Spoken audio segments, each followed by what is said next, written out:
Phone tapping కేసులో psephologist are Mastan విచారణ ముగిసింది. జూబ్లీహిల్స్ పోలీస్ స్టేషన్లో రెండవసారి ఆర్ మస్తాన్ స్టేట్మెంట్ ను రికార్డ్ చేసిన సిట్ సుమారు 2.5 గంటల పాటు విచారించింది. జస్ట్ కన్ఫర్మేషన్ కోసమే తనను విచారణకు పిలిచారని ఆర్ మస్తాన్ అన్నారు. మళ్లీ వారం రోజుల తర్వాత పిలిచే అవకాశాలున్నాయని తెలిపారు. ఫోన్ ట్యాపింగ్ కేసు మరొక 2 నెలల్లో కొలిక్కి వస్తుందని భావిస్తున్నట్లు మస్తాన్ తెలిపారు. 2020 నుంచి తన ఫోన్ ట్యాపింగ్ అవుతుందని అనుమానించానని అన్నారు. తనతో పాటు మరికొందరిని సిట్ పిలవనున్నట్లు మస్తాన్ చెప్పుకొచ్చారు. సెఫాలజిస్ట్ ఆర్ మస్తాన్ ఇదే కేసులో సిట్ ముందు రెండోసారి విచారణకు హాజరయ్యారు. విషయాల్ని షేర్ చేసుకోవడం జరిగింది. మళ్ళీ పిలుస్తా ఉన్నారు. ఈ వారం రోజుల్లోనే మళ్ళీ పిలుస్తాము. అంటే ఆల్రెడీ నేను గతంలోనే చెప్పున్నాను కాబట్టి ఏం జరిగింది ఏంటి అనేటువంటిది వాడితో క్రాస్ చెక్ చేసుకున్నారు. సో నాకు తెలియని విషయాలు కూడా చాలా.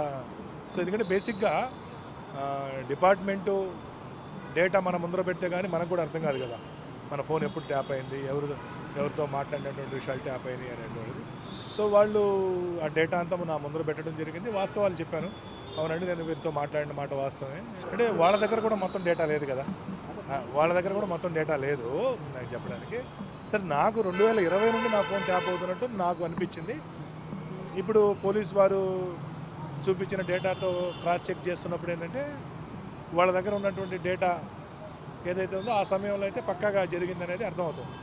సో నా 2 నంబర్లను కూడా కంటిన్యూస్గా ట్రాక్ చేశారు అనేటువంటి విషయం అయితే క్లియర్గా అర్థమవుతుంది. సిట్లో ఇప్పుడు చాలామంది అంటే హైదరాబాద్ కమిషనర్ గారి నేతృత్వంలో ఈ సిట్ విచారణ ఇప్పుడు జరుగుతుంది కాబట్టి కొంత సీరియస్నెస్ రావటం. గతంలో ఏంటంటే ఆ స్థాయి అధికారులు లేరు కాబట్టి కొద్ది మందిని విచారించడానికి ఇబ్బంది పడినట్టున్నారు. ఇప్పుడు ఉన్నత స్థాయి అధికారులు ఉన్నారు కాబట్టి అందరినీ పిలిచి విచారిస్తున్నారు. బహుశా ఇదంతా అయిపోయిన తర్వాత ఛార్జ్ షీట్ లాంటిది ఏదైనా వేస్తారు. ఏదైనా 1-2 నెలల్లో ఈ కేసు కొలిక్కి వస్తుంది అనేటువంటిది మాత్రం నాకు అనిపిస్తుంది ఇది చూస్తుంటే. ఈ రోజైతే ఎవరిని పిలవలేదు, నన్ను ఒక్కరినే పిలిచారు. మరి బహుశా నన్ను పిలిచినట్టుగానే మిగతా వాళ్ళని కూడా పిలుస్తారేమో. ఎందుకంటే చాలామంది పెద్దలు ఉన్నారు కదా, బహుశా వాళ్ళని కూడా పిలుస్తారనుకుంటున్నాను. నాకు తెలిసినటువంటి విషయాలు